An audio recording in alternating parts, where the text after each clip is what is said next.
E nós vamos ter uma palavra hoje, finalizando um ciclo de mensagens. São 3 mensagens que nós falamos sobre o discipulado. Ser discípulo, nós só podemos fazer discípulos, e essa é a ordem de Jesus. Você pode chamar de formas, metas, ou, digamos assim, projetos diferenciados. Uns trabalham com evangelismo pessoal, outros trabalham com evangelismo casa em casa, outros trabalham com evangelismo em células, em grupos familiares. A gente evangeliza pelo rádio, TV, de qualquer forma em que alguém como evangelista, ou alguém como filho de Deus, como servo de Deus, que tem essa consciência, possa fazê-lo. Mas são só formas, porque a essência é que nós somos discípulos. E se você tem a consciência de discípulo, na tradução da palavra discípulo, no Novo Testamento, é aluno, aquele que aprende o tempo todo. E Jesus disse aos discípulos: faça discípulo. E os chamou de apóstolos. Por que apóstolos? Apóstolo é aquele que abre caminho, é aquele que implanta a cultura do reino. Os romanos tinham comandantes, e a palavra apóstolo foi tirada do comando romano. Esses apóstolos eram comandantes que iam na frente, e eles iam implantar a cultura do reino romano nas cidades conquistadas. Então ele chama de apóstolos, aqueles que abrem, que implantam uma cultura. E a igreja, ela é apostólica. A igreja, ela é pastoral, ela cuida, mas ela é apostólica. Ela está sempre manifestando essa cultura, levando essa cultura, mas nunca perder a essência. Alguém faz assim, outro faz assado, mas nós não podemos perder a essência de que nós somos discípulos, alunos, aprendizes. E Jesus pediu para os discípulos, alunos, aprendizes, fazer discípulo, levar o que aprendeu. Tanto que Mateus 28, coloca para mim por favor, 18 e 19, que é a base dessas mensagens. Jesus fala assim, 28, 18 e 19: Então Jesus se aproximou, ele lhes disse: toda autoridade me foi dada nos céus e na terra. Portanto, vão e façam discípulos de todas as nações, batizando-os em nome do Pai, do Filho e do Espírito Santo. A autoridade pede. Jesus disse que ele é uma autoridade aí agora, no céu e na terra. A autoridade pede. Quem já fez tiro de guerra aqui? Você fez? Alguém fez? Você fez? O comandante pede. Mas o pedido dele é uma ordem, não é? Você não chega para o comandante e fala assim, ele te dá uma ordem, você fala assim, mas é fazer agora. Ele nem responde, faça. Exato, esse é o lema. Missão dada, missão cumprida. Jesus olha para os discípulos antes de subir ao céu, ele diz assim, eu sou a autoridade agora. Ressuscitei, vou para o Pai, toda a autoridade me foi dada no céu e na terra. Aí ele olha para o exército que estava diante dele e diz assim, ide. Esse é o contexto. Mas ide, na tradução do grego, ide é indo. É um verbo permanente. Não é vá agora e não volta e não faça mais. É no teu caminhar, é indo, faça discípulo. Caminhando, faça discípulo. Essa essência não pode faltar em nós, dessa consciência disso. Senão a gente fala assim, não, isso é coisa para o evangelista, isso é coisa para o pastor, isso é coisa para o obreiro, isso é coisa... Não, é indo, é no caminho. Por isso que eu quero fechar essa palavra hoje, falando sobre isso, e a base é: portanto vão e façam. Essa é a ordem. Portanto vão e façam discípulos de todas as nações.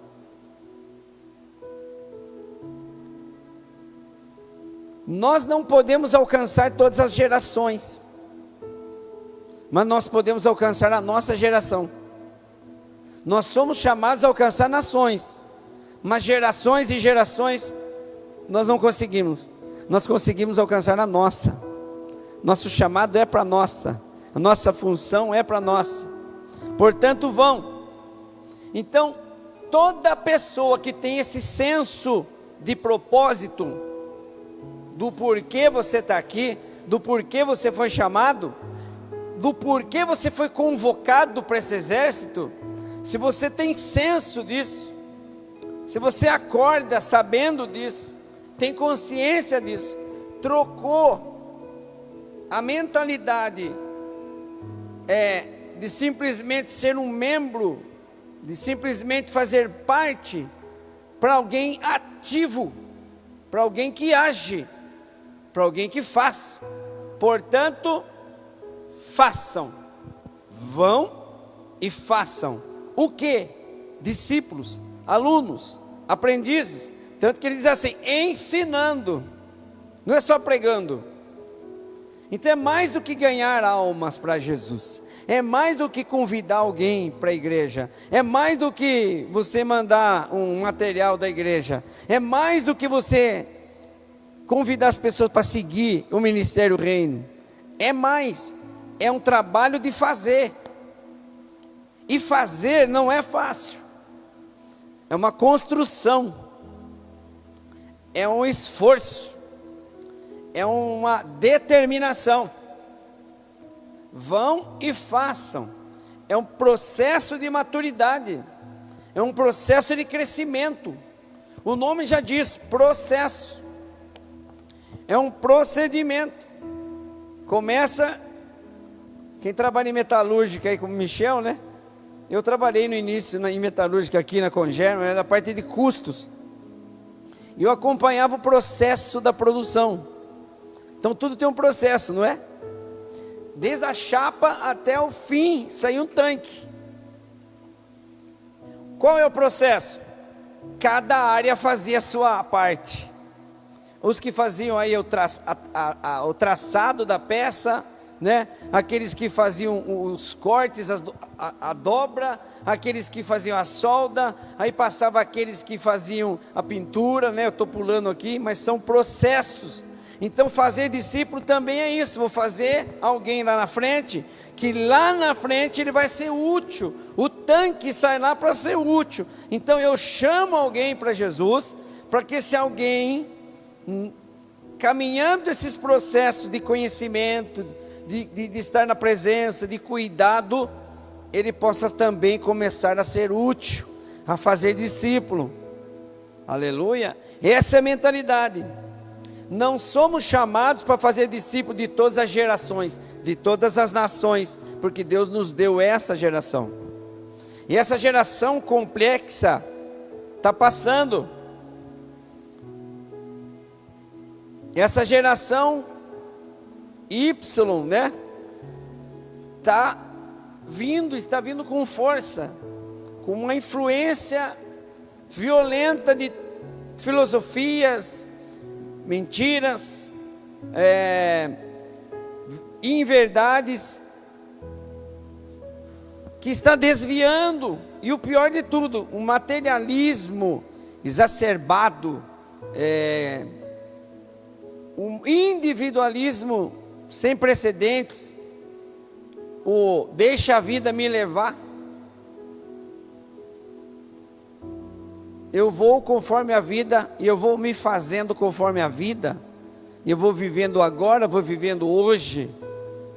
Não tem consciência de propósito, tem consciência de existência, existencialismo.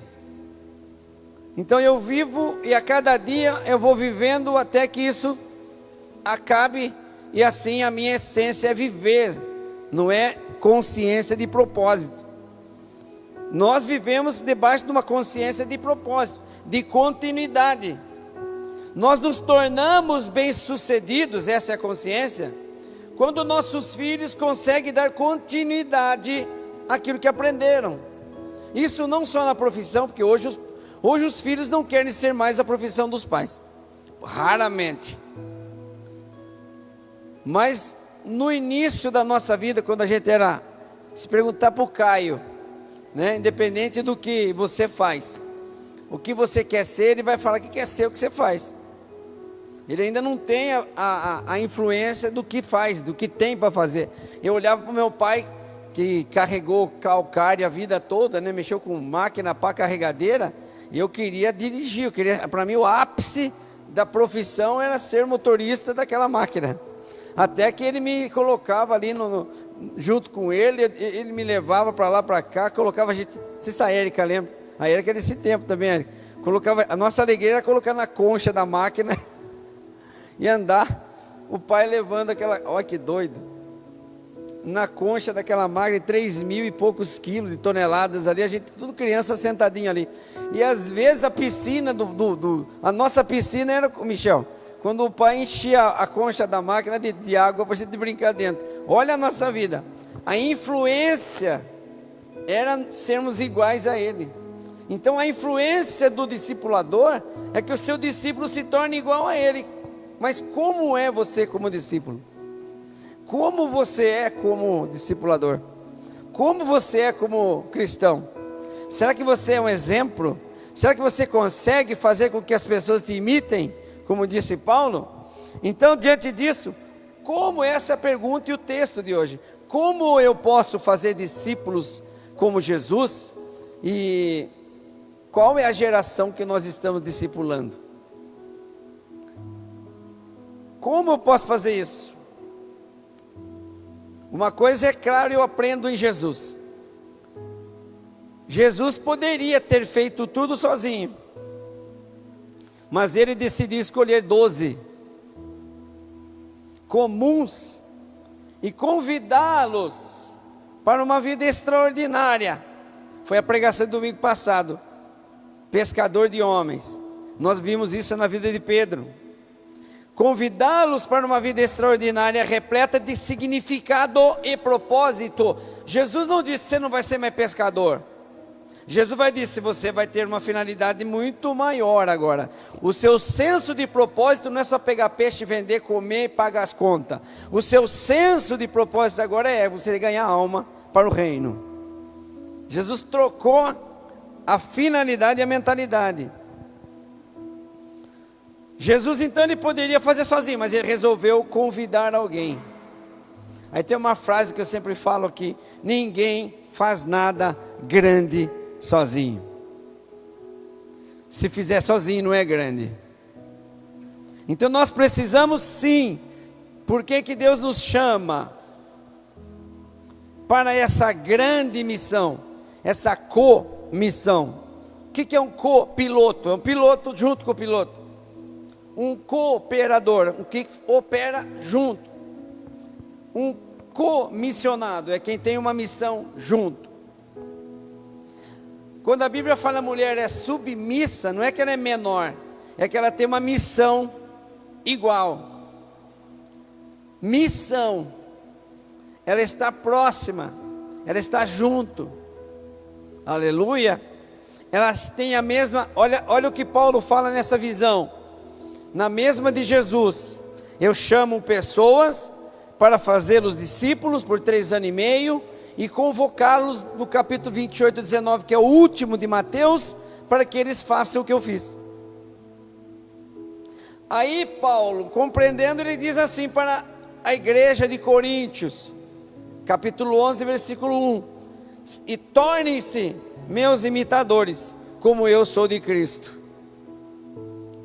Então você, quando faz alguém para Jesus, no teu procedimento, na pregação, no exemplo, você está fazendo o que Cristo fez.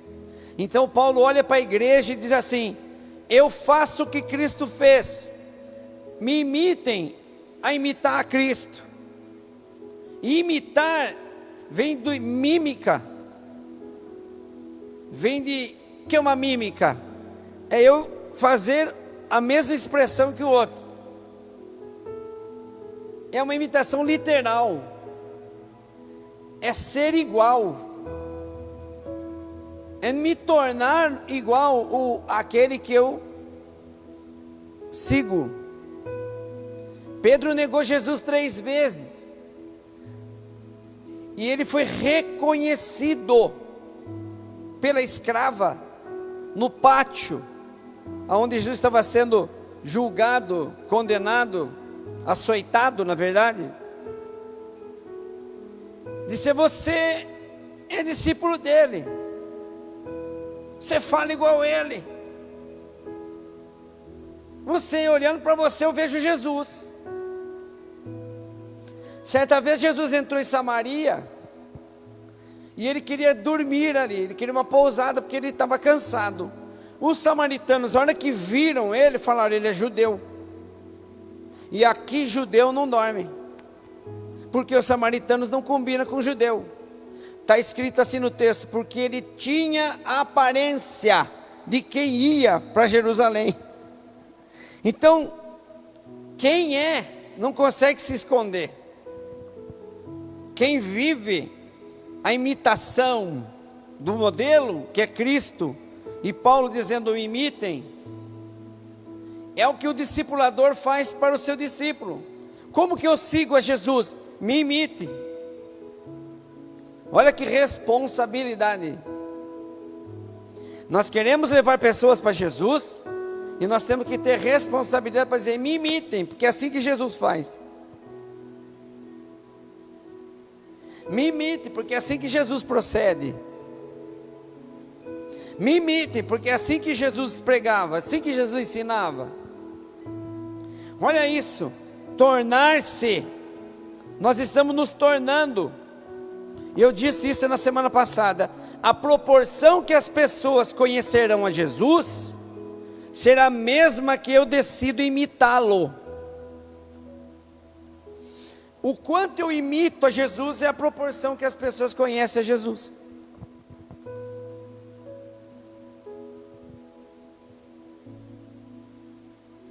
O filósofo dizia assim que eu só reconheço a existência daquilo que eu conheço.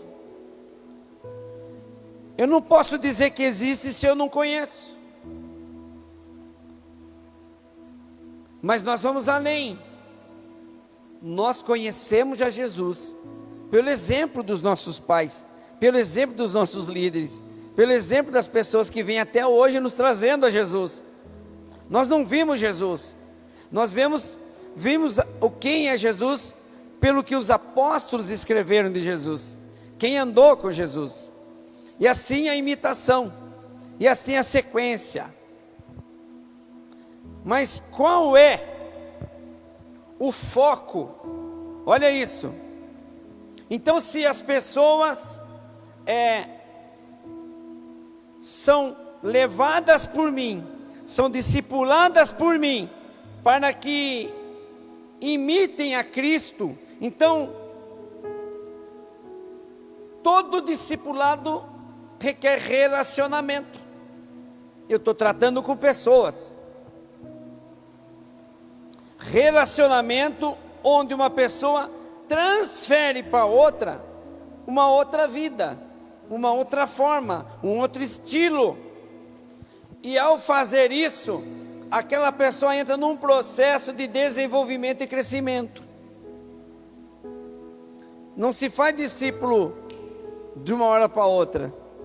Não se faz uma peça, citando o exemplo inicial, de uma hora para outra. Tem um processo até ela ter o teste final, o controle de qualidade. O raio-x vai dizer: não vai ter vazamento, não vai ter problema, todas as soldas estão perfeitas, a pintura passa por um controle de qualidade. Por quê? Se não tiver de acordo, ele vai para o descarte. Então nós também temos pessoas sob a nossa orientação, como discipuladores, para que essa pessoa seja aprovada. Então qual é o foco? Relacionamento. Mas um relacionamento para que a pessoa, olha isso que Paulo fala em Gálatas 4,19, coloca para mim Gálatas 4,19, qual é o foco do relacionamento? Eu estou tendo um relacionamento, qual é o foco? Para quê? Por que você está está se relacionando com essa pessoa, está ensinando essa pessoa, está ganhando essa pessoa? Olha o foco de Paulo. Meus filhos, novamente estou sofrendo as dores de parto por vossa causa, até que Cristo seja formado em vocês. Esse é o foco, para que aquela pessoa se torne os valores de Cristo nela, o amor de Cristo nela, porque Ele é o modelo, Ele é o padrão. Qual é o foco dessa peça? Se tornar nesse gabarito, nesse projeto. Bateu? Qual é o projeto? O projeto é Cristo, o foco é Cristo, porque Ele é perfeito. Então estou levando as pessoas aonde? A torná-las parecidas com Cristo, ao se tornar parecida comigo. Olha isso, Maria foi um exemplo disso. Maria gera e carrega Jesus dentro dela, sofre as dores de parto para revelar quem? Jesus. É isso que Paulo está falando. Por causa de vós, eu tenho dores de parto, para que Cristo seja formado e possa nascer alguém igual a Ele. Uau! Maria, o exemplo, para que nós possamos alcançar, aleluia, fazer discípulos até que todos alcancem uma maturidade em Cristo, e essa maturidade seja conhecida dessa geração. É fácil? Não é. Gerar, as mães aí que geraram filhos, né? Não é. Gerar um filho requer o quê? A mãe fica descalcificada, né? O cálcio vai para o filho, tudo que ela come, as vitaminas vai para o filho. Se a mãe não se alimentar direito, ela adoece, não é? Porque fazer discípulo é como sentir dor de parto. Olha o senso, olha, você tem esse senso de responsabilidade?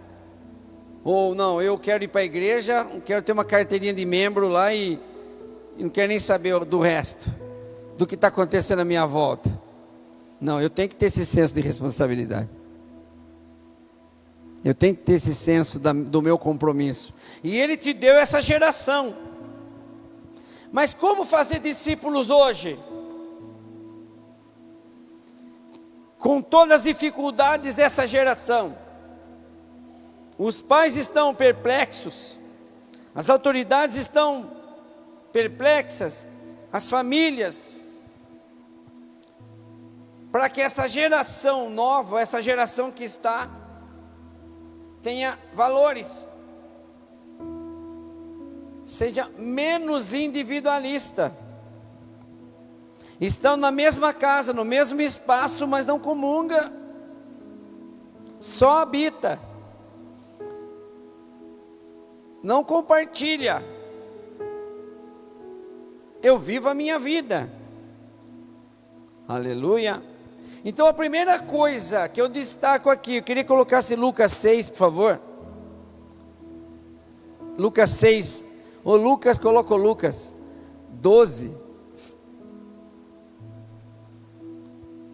Primeira coisa, nessa visão, desperte o chamado de Deus nas pessoas.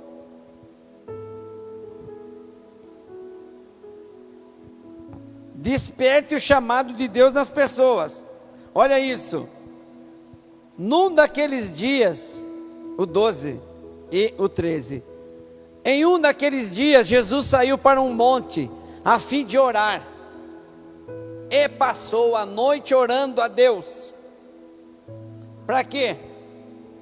Ao amanhecer, chamou seus discípulos e escolheu 12. E tinha mais discípulos. Quem assistiu aí a série aí? Jesus, ou na Record, ou no outro canal. Escolheu os 12, a quem também designou apóstolos. Olha isso. Para o Filho de Deus, Jesus, a oração era perfeita comunhão. Jesus passou então a noite inteira orando em comunhão e em preparação para a escolha dos discípulos, que seriam os apóstolos, ou seja, os alicerces da igreja. Então Jesus tinha senso de despertar nas pessoas o chamado que elas tinham. Porque o que tem de gente sem propósito, o que tem de gente sem direção, o que tem de gente sem saber para onde vai e para onde está indo, eu estou vivendo. Eu estou vivendo por viver. Deixa a vida me levar. É um senso de consumo sem propósito. O que você vai ser quando crescer? Aleluia. Então, para Jesus, a oração era uma atmosfera onde os filhos conheciam o coração do Pai. Então, antes dele escolher, ele se conectou com o Pai. O processo da oração, o processo do relacionamento com Deus. Aleluia. E tem gente que entende que, Jesus não teve um discernimento. Eu tenho que orar, porque eu tenho que fazer algo muito importante no outro dia. Eu tenho que orar, porque amanhã eu vou pregar. Eu vou ter que orar, porque amanhã eu vou pedir um emprego. Eu vou ter que orar bastante agora, porque eu vou conhecer uma namorada. Eu vou orar bastante, olha aí que eu...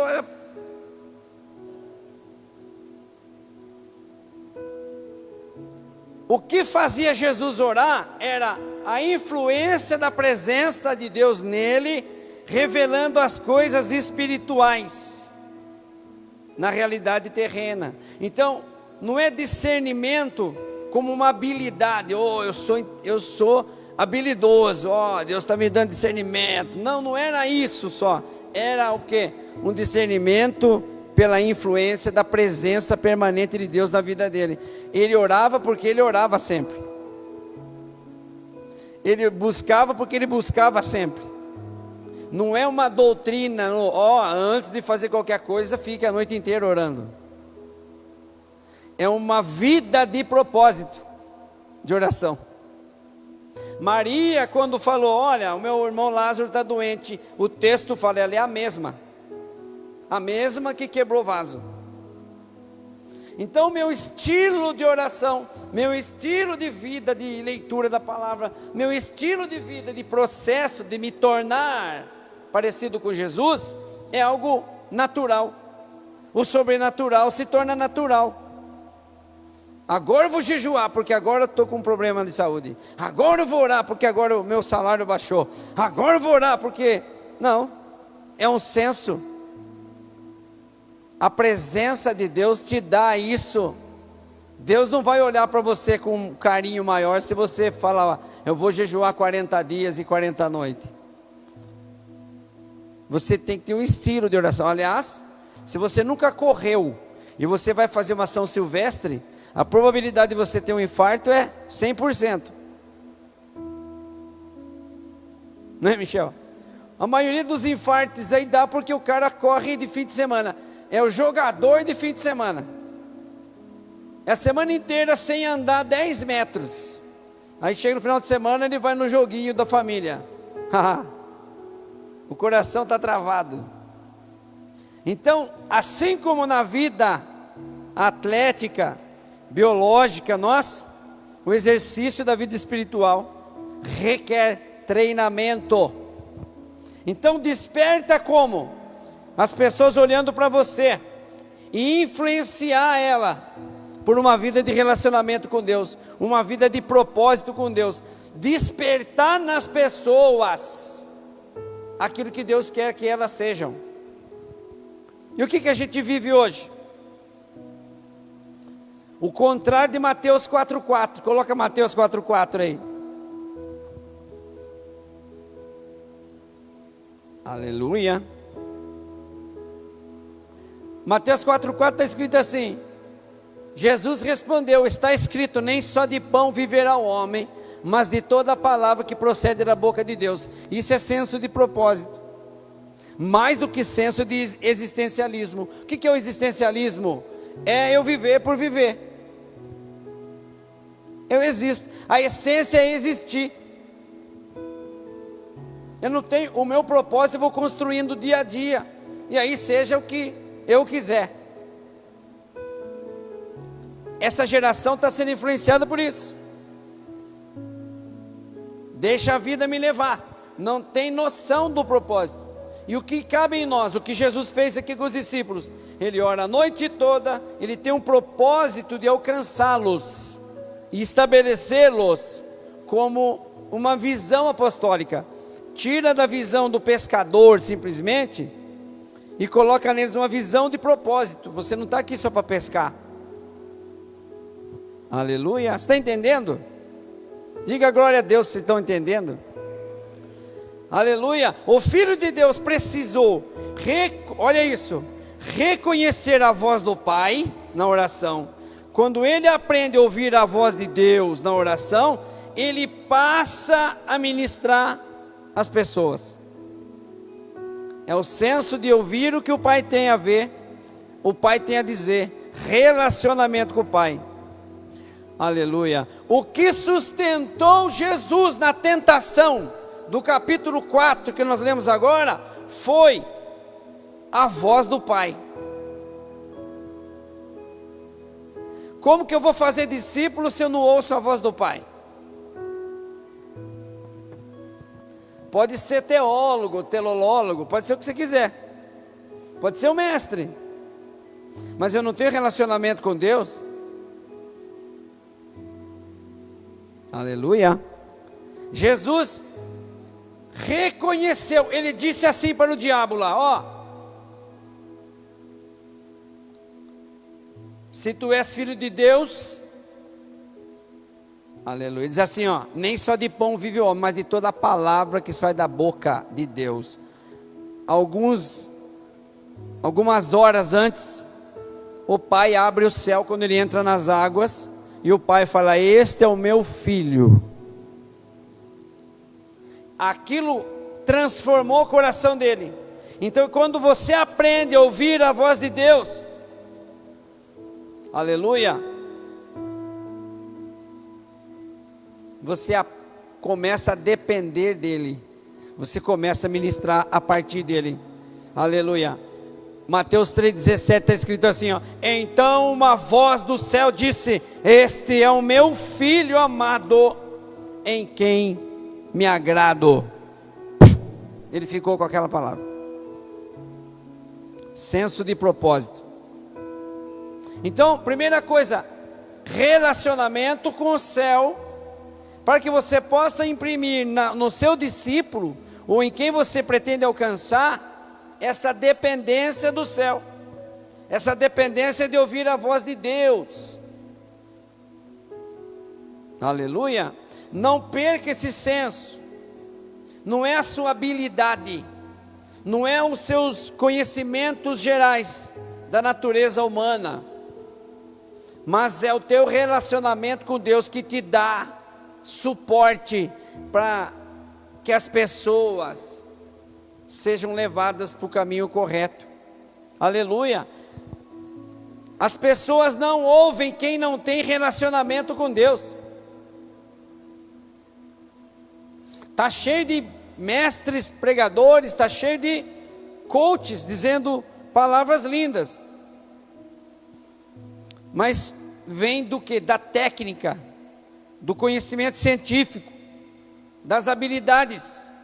Não vem do relacionamento.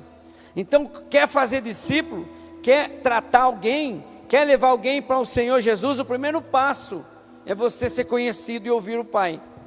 Ele vai te dar o caminho, Ele vai te dar. Eu tenho exemplos aqui, que no começo se sentia sufocada diante de pessoas que não professavam a mesma fé.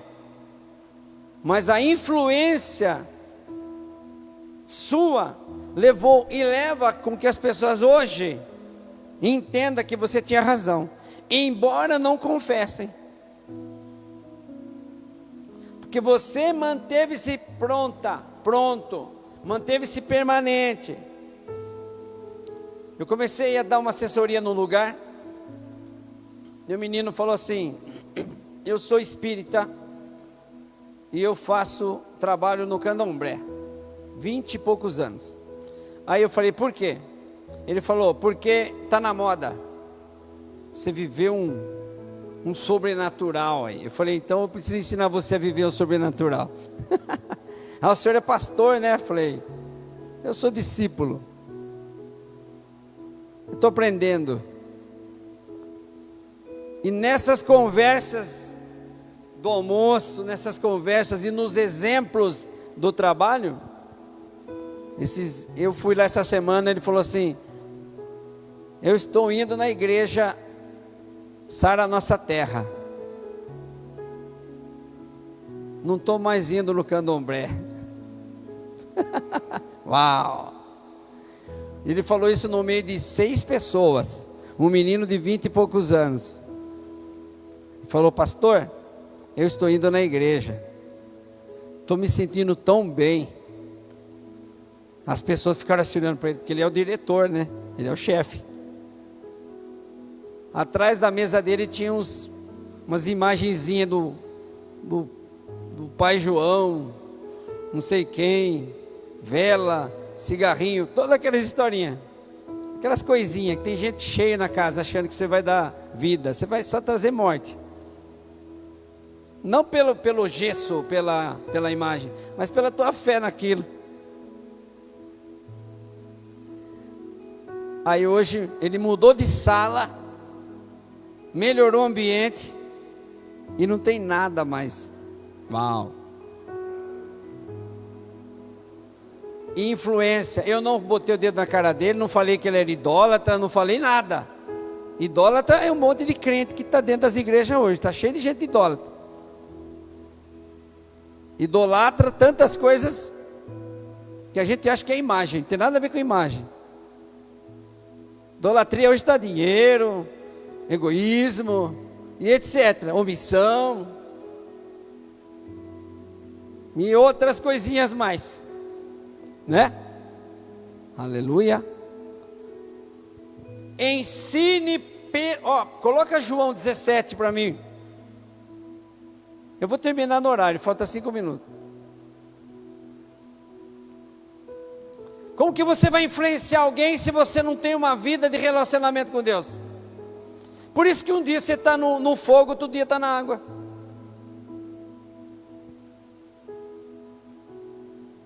A hora que a pessoa falar: não, agora eu vou seguir Jesus, ela olha para você e fala: mas você está pior que eu.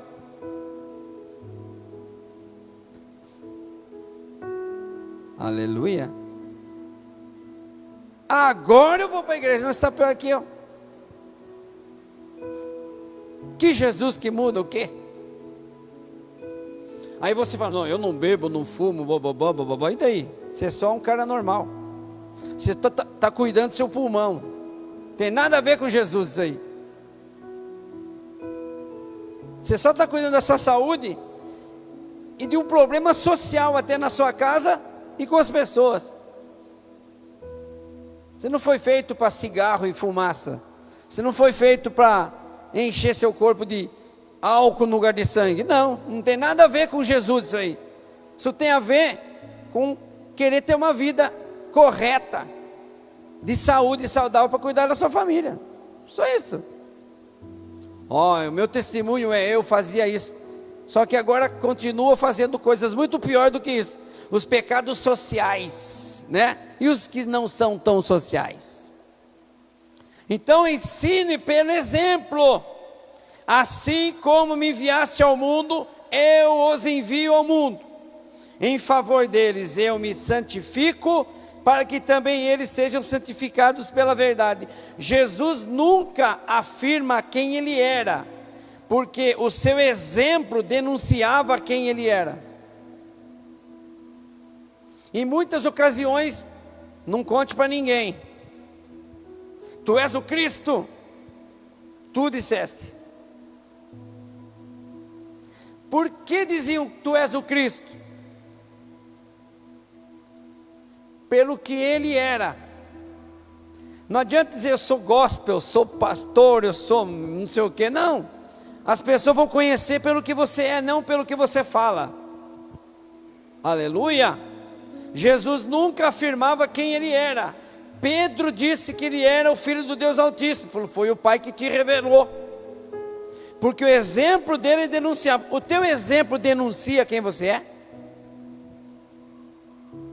Denunciava a unção que ele carregava. Ele era o santo de Deus. Quando ele orava, acontecia. Ou quando ele orava, o Pai ouvia. Quando ele pregava, as pessoas ouviam. Quando ele manifestava os milagres, as coisas aconteciam. Ele não pecou. A Bíblia diz que ele não pecou, ele não errou, nem em gesto, nem em palavras, nem em pensamento. Então o ser dele denunciava quem ele era. Não precisava escrever aqui em cima: Jesus. Aleluia. Aliás, a única coisa que acertaram quando colocaram na cruz foi escrever rei, porque ele era rei de um reino que não era desse mundo. Aleluia. Tu és o Cristo. Quando o diabo levantou na frente dele e falou assim: vieste nos atormentar, Filho do Deus Altíssimo, ele falou: fica quieto aí, sai dele, vai para os porcos. Aleluia. Olha isso. A verdadeira espiritualidade não é dita, ela é percebida. As pessoas vão olhar para você, vão perceber, você é diferente. Aleluia. Eu sou um discípulo em formação. Em um determinado momento, João Batista quis certificar-se antes de morrer, de que Jesus era realmente o Messias. Então o profeta enviou os seus discípulos para perguntar quem ele era. Mateus 11:2 diz assim: João, ao ouvir na prisão, peraí, João não batizou Jesus? Batizou. João não disse: eis aí o Cordeiro de Deus que tira o pecado do mundo? Disse. Mas por que então, quando ele estava preso, ele mandou perguntar se era Jesus ainda? Já pensou nisso, João? Não é? Eis o Cordeiro. Aí ele foi preso, e aí mandou discípulos perguntar se ele era o Cristo. Peraí, que história é essa? És tu aquele que haveria de vir, ou devemos esperar outro? A pergunta de João.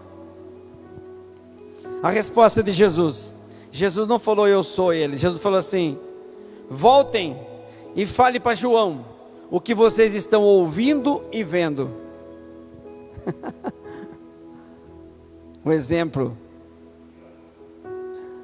Aí ele diz assim, complementa: os cegos veem, os mancos andam, os leprosos purificados, os surdos ouvem, os mortos são ressuscitados, e as boas novas são anunciadas aos pobres.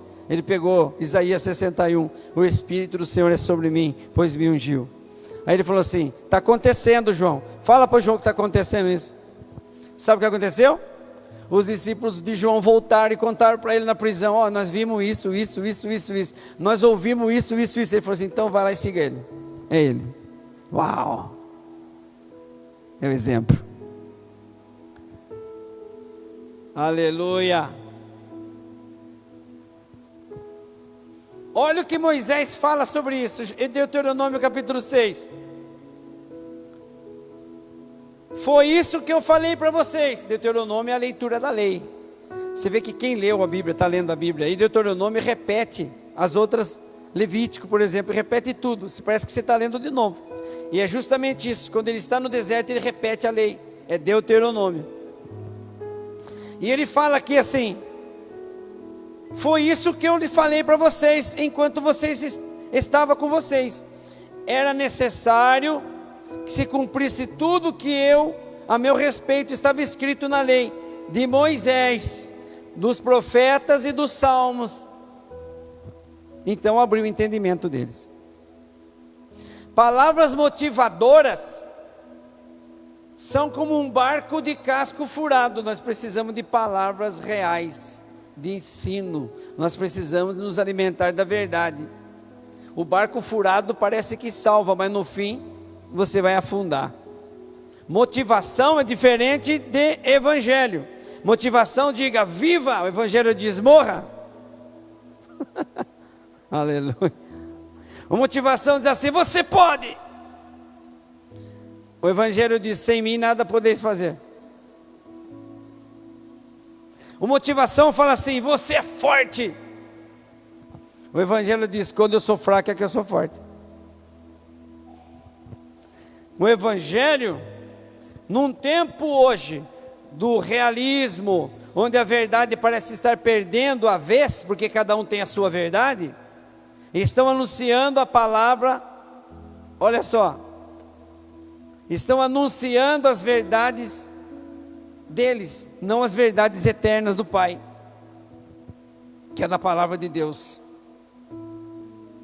Fica uma briga entre pastores, entre líderes. Ah, você é adventista, ah, você é assembleia, ah, você não sei o quê. Empena a rede, 10 milhões, 20 milhões, 30 milhões, um pastor falando de outro falando de outro. Lá no congresso, um pastor batendo no outro, e o Satanás olhando. Falei: eita, nós, estou ganhando a guerra.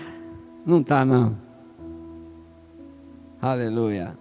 O cara deixou o altar para subir em palanque e falar do Messias que não é o nosso. Nenhum problema com esse, nem com M, nem com L. Graças a Deus. Mas nós precisamos subir no altar e pregar o evangelho. Nós estamos criando mais ódio e raiva entre as pessoas. Não é esse o evangelho que nós estamos pregando. Você pode ficar em pé, fazendo um favor? Promova relacionamento focado na missão do reino. A chave é relacionamento. Como que eu posso ser discípulo se eu tenho uma cara de quem não faz discípulo? Uma atitude de quem não faz discípulo? As pessoas não vêm na igreja porque quando vê minha cara na igreja não volta mais.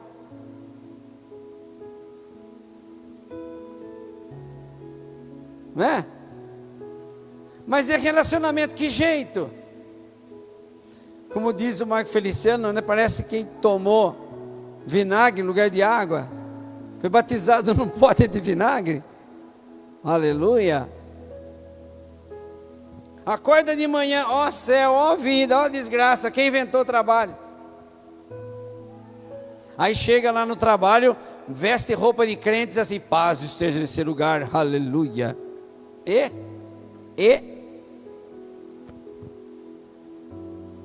Fala de vida, mas fica vendo coisas de morte. Que bonitinho, né?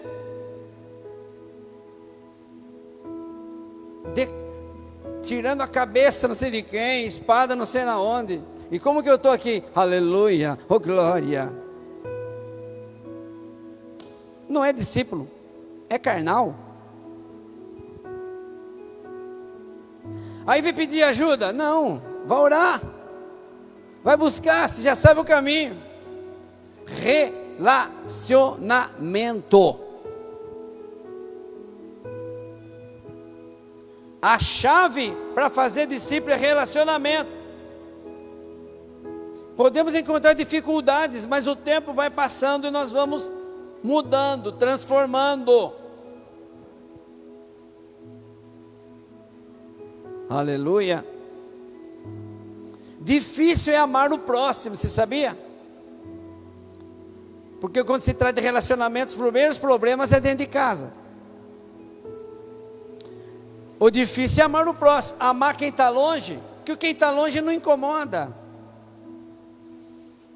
Quem está próximo aqui nós temos que amar, porque quem está próximo que está conosco todo dia. Eu não posso honrar quem está longe, se ainda não aprendi a honrar quem está perto. Uau!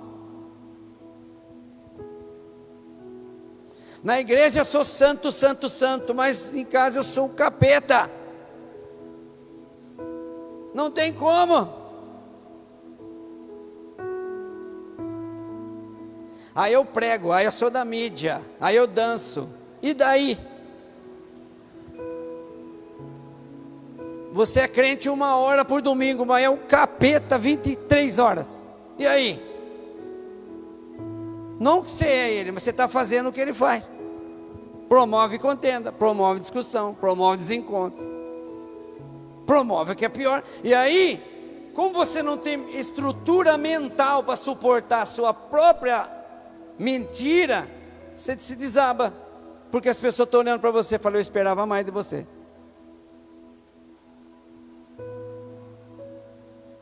Aleluia.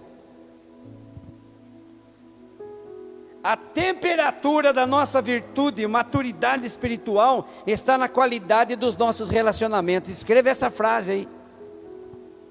A temperatura da nossa maturidade espiritual está na qualidade dos nossos relacionamentos. Que gostoso, nós fomos visitar um lugar, aliás está aqui a chave da nova congregação Ministério Reino em Rio das Pedras. E eu cheguei lá e falei assim, eu sou primo da Érica. Que Érica? Que é casada com o João Luiz, que tem ali uma empresa ali do martelinho. Ah, tá. Que gostoso da referência. Eu sou primo, nem sei que nível de parentesco do pastor Cláudio, que mora aqui atrás. Pastor, vem cá. E ele entra na sala e fala, ó, que legal. Paz, nós já viemos aqui nesse culto. Eu sou amigo do pastor Norberto. Que pastor Norberto? Não, ele trabalha comigo. Que gostoso.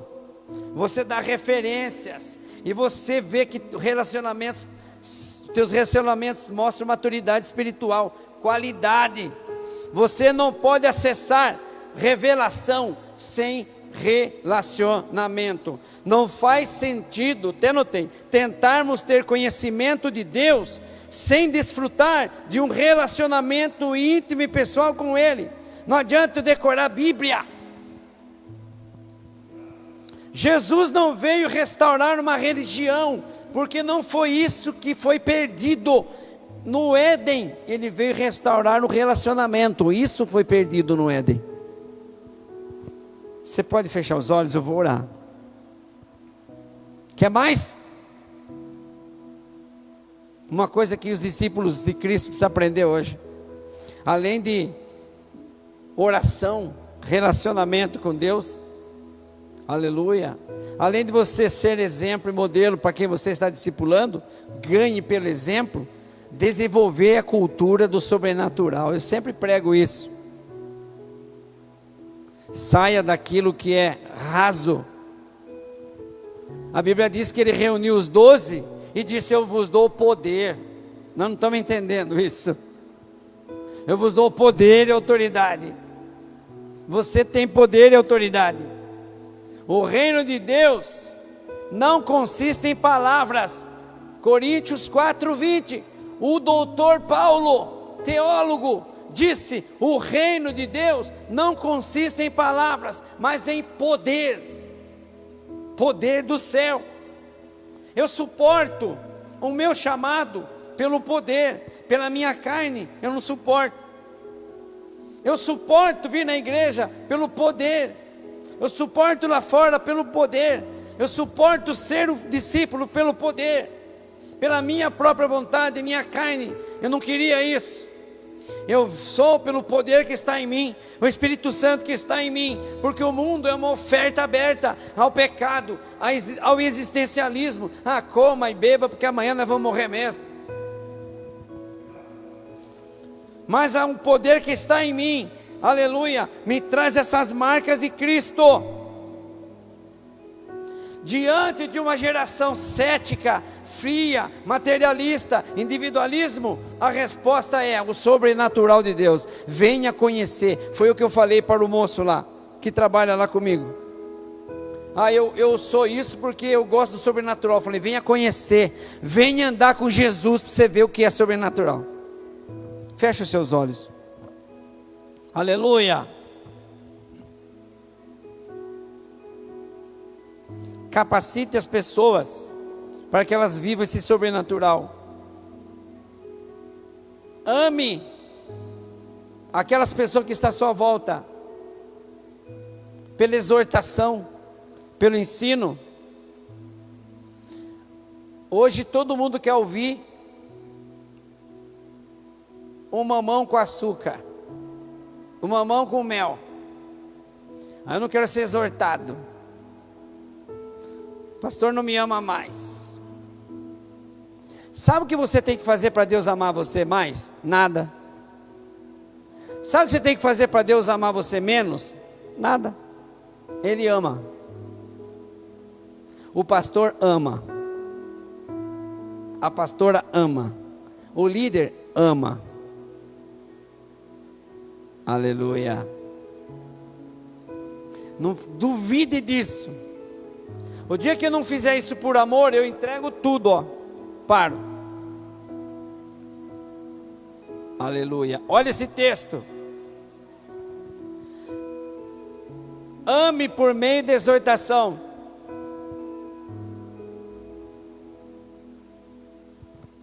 Sabe por quê? Porque o evangelho moderno, né, a pregação moderna do coach, criou um Deus sem ira e um homem sem pecado. Tudo pode, faça o que você quiser. Aleluia. Nós precisamos estar no profundo, e nós precisamos ser exortados a estar no profundo. Feche os seus olhos. João 17:1, Jesus disse assim: depois de dizer isso, olhou para o céu e orou: Pai, chegou a hora, glorifica o teu filho, para que o teu filho te glorifique. Escute com os olhos fechados. Tua missão aqui é glorificar o Pai, realizando a vontade dEle. 2, capacitar os discípulos para darem continuidade à visão, à missão do reino. A missão do Pai é preparar o Filho para a sua ausência. Aleluia. Foque no crescimento e na unidade da igreja de Cristo. A oração de Jesus para nós foi essa aqui. A minha oração não é apenas por esses, olhando para os discípulos. Eu rogo também por aqueles que crerão em mim, por meio da mensagem deles. Jesus orou por você, porque você é um mensageiro dele, para que todos sejam um. Olha a unidade, Pai, Filho, como tu estás em mim e eu em ti, que eles também estejam em nós, para que o mundo creia que tu me enviaste. A unidade traz glorificação a Deus, e a unidade que traz glorificação a Deus, aleluia, é a igreja, com pessoas diferentes, pensamentos diferentes, formação diferente, personalidades diferentes, mas que são um, porque nós temos um propósito só: Cristo, levar a mensagem. Pai, eu sou um com o Senhor, que eles sejam um com nós, quando Ele estiver levando a nossa mensagem, para que creiam que tu me enviaste. Eles vão levar. Você é um discípulo. Eu quero orar por esse discipulado. Pai Santo, em nome de Jesus, que nós possamos enfrentar essa missão, primeiro com um propósito, diante de uma geração existencialista, consumista, materialista, individualista, que nós possamos transmitir pelo exemplo, pelo modelo, pelo sobrenatural, aleluia, pela exortação, pelo ensino, formar filhos espirituais maduros. A nossa temperatura espiritual possa ser reconhecida, não porque nós falamos que somos crentes, cristãos, obreiros, pastores, mas reconhecida pelo exemplo, pela fala, pelo modelo, pelo tratamento, pelo relacionamento. Que nós possamos voltar nas etapas iniciais hoje, para aprender a nos relacionarmos, para aprender a humildade e o amor, para que nós possamos cumprir a missão. Como o Senhor disse na tua palavra, se nós fizermos tudo que o Senhor mandou, nós somos inúteis. Nós não precisamos de confetes, de pétalas de flores, de honrarias.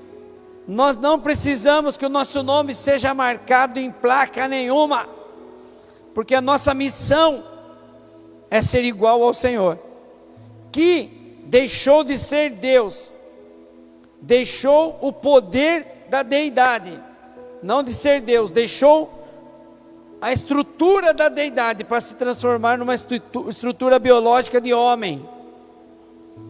E como o homem se humilhou, e como o homem morreu, humilhação da morte de cruz. Esse é o modelo. Quanto mais eu te conheço, menos eu sou. Convém que ele cresça e eu diminua. Paulo disse: tudo que eu sei, tudo que eu sou, eu reputo por esterco para ganhar a Cristo. Essa geração do consumismo, do individualismo, da soberba, do ego, precisa aprender o senso de propósito através de nós. E aqui está os teus filhos orando. Espírito Santo, nos ajuda até que Cristo seja formado em nós. Abençoa essa família. Abençoa aqueles que estão aqui hoje com esse senso de responsabilidade, no que fala, no que posta, no que comenta, no que segue nas redes sociais. Que nós possamos deixar de ser os religiosos, hipócritas, frequentadores, para sermos discípulos, modelos, e o teu nome seja glorificado, porque os homens conhecerão as nossas ações e glorificarão o teu Pai. E se nós não estamos fazendo as obras do Pai do céu, estamos fazendo as obras do pai da mentira, e esse Pai será glorificado quando nós agirmos errado. Que nós possamos glorificar ao Pai que está no céu, pelas ações, pela graça, pelo modelo, pela misericórdia, em nome de Jesus. Você pode dizer amém? Que o amor de Deus Pai, a graça do Senhor Jesus Cristo e a comunhão com o Espírito Santo esteja com todos, hoje e sempre. Amém.